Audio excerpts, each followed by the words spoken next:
Hello and welcome to another SciFirst MovieTalk episode. So, in this episode, I'll be discussing the 2020 game-to-film conversion Sonic the Hedgehog, as directed by Jeff Fowler.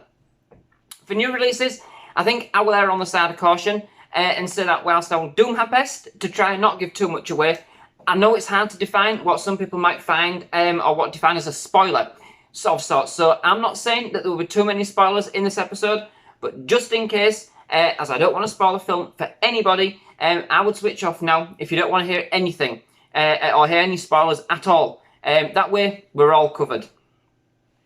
So, this movie is based on the ever-popular Sega game series, starring, of course, the title character, Sonic the Hedgehog. A blue hedgehog who can travel at super ultrasonic speeds. Sonic makes an appearance on film some 29 years after first appearing in his own video game. In the movie, we see Sonic as voiced by Ben Schwartz in his own world. That, of course, we know from the classic video games, enjoying the perfect life until one day he is attacked by undisclosed forces trying to take his power. Turns out that the rings we have been collecting for years actually open up portals to other worlds, not just for extra lives. Well, in the film at least, but a nice touch, I thought, at least to integrate the rings themselves into the story, through which Sonic escapes into our world in an attempt to stay hidden and out of reach of the sinister forces out to take his powers for their own. However, on Earth, Sonic comes up against more forces out to obtain his power, in the form of government scientist Dr. Robotnik, as played by Jim Carrey. He then befriends Tom, a local town sheriff, as played by James Marsden, in order to escape the clutches of Dr. Robotnik, with the two of them taking a road trip to San Francisco in order to retrieve some of Sonic's lost rings, with Dr. Robotnik never too far behind.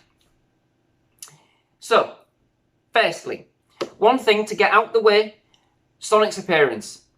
As I know that basically, given his look in some of the earlier trailers that came out for this film, there was cause for concern. Well, worry no more. Following the changes made, which were showcased in the more recent trailers, I can confirm that they've done Sonic proud. Well, at least for Blue Hedgehog. Secondly, let's just simply state the film was awesome. Much better than I could have hoped for, and far better than I was expecting given other movies which have taken the basis from games or cartoons. To start with, the film has an excellent intro sequence. You know those films which alter the imagery of the studio logo? Well, this is one of them. And as the film has been released by Paramount, well, I'll let you guess. This is done in excellent Sonic style, and it's great retro throwback. Certainly for all of us who have grown up with Sonic. In fact, there were some fantastic throwback moments to the game series throughout the film. One moment when Sonic falls was brilliantly done with reference to the gameplay when Sonic obviously loses his rings in the game after being hit by a bad guy, as we probably all found as we played the game. So, okay, I'm not going to lie. Would I have liked to have seen Sonic in his own world? Well, yes, of course. But to be fair, the film worked very well with Sonic in ours. There were in fact some excellent touches with regards to the town names and locations used in the film which paid homage to the levels in the very first Sonic game. So there was certainly some thought into how they could link the movie to the game and still keep it essentially Sonic. I suppose if the film had been set in Sonic's world, then it would have had to have been animated. And to be honest, I think on this rare occasion, it did work very well with the inclusion of the human element. The magic between Sonic and Tom is actually quite impressively believable. You honestly can't tell, or will certainly forget, that Sonic is just computer generated, and the comedy between the two hits the spot. It literally had the whole cinema in stitches, both children and adults alike, for pretty much most of the film. There were quite a lot of references and comedy for adults, much more than I would have thought. There is a lot of sarcastic wit, observational and retro style humour, along with some excellent visual and slapstick gags, especially in one scene which sees Sonic put his supersonic skills to great use in a bar fight. Our 6-year-old Oliver just couldn't stop giggling, and I must admit it had me in stitches most of the way through too. Now, I do say most of the way through because, and I am really sorry if I'm being controversial here, so Dr. Robotnik had some excellent tech. That was certainly impressive. There's one scene with one of his Robotnik creations that's just the epitome of trying to defeat a boss in a game. You'll know the one I mean when you watch the film. The fight scenes between Sonic and the tech were just amazing and most certainly befitting of the game. To explain, Dr. Robotnik is a human who thinks machines rule and are the next level in evolution. He even acts like one of them at times and thinks he's above any human in terms of intellect and doesn't hold back in telling them. Very condescending, but probably fairly true to the game and the style of the character that Dr. Robotnik was. However, when we watched the film in the cinema, and it was packed out by the way, nobody laughed when Jim Carrey was on the screen. His character felt quite awkward at times and the acting forced. Now, don't get me wrong, I certainly enjoy Jim Carrey's comedy, especially in the likes of The Mask, Ace Ventura and The Grinch. But in this film, it just didn't fit the character in my opinion. And not just mine, I don't think. The whole cinema fell silent, deadly silent.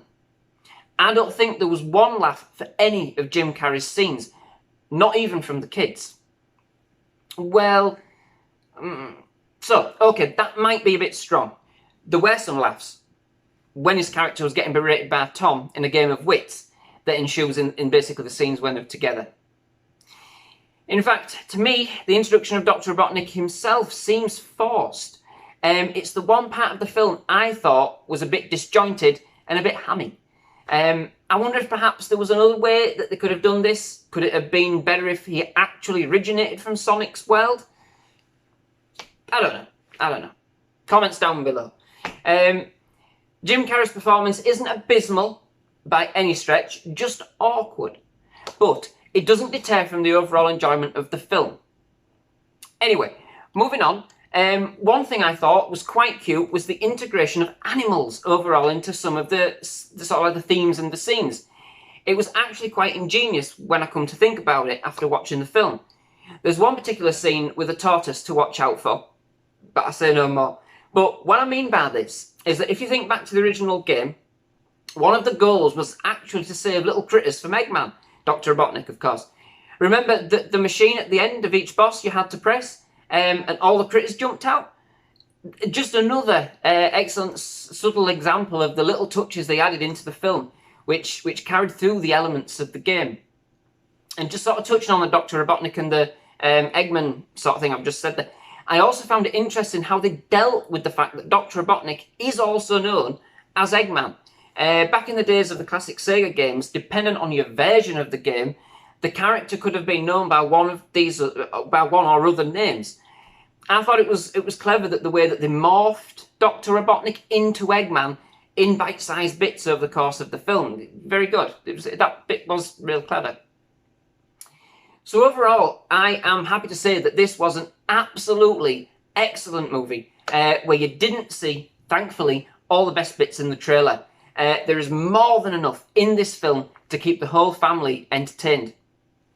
I think Sonic aficionados will not be disappointed, and there's some excellent references to the game series, and even though the film is set in our world and not Sonic's, they have managed to keep all of the qualities of the game and the character intact. It also serves as the first film our son has ever watched where he has been transfixed from beginning to end. So that speaks volumes on its own.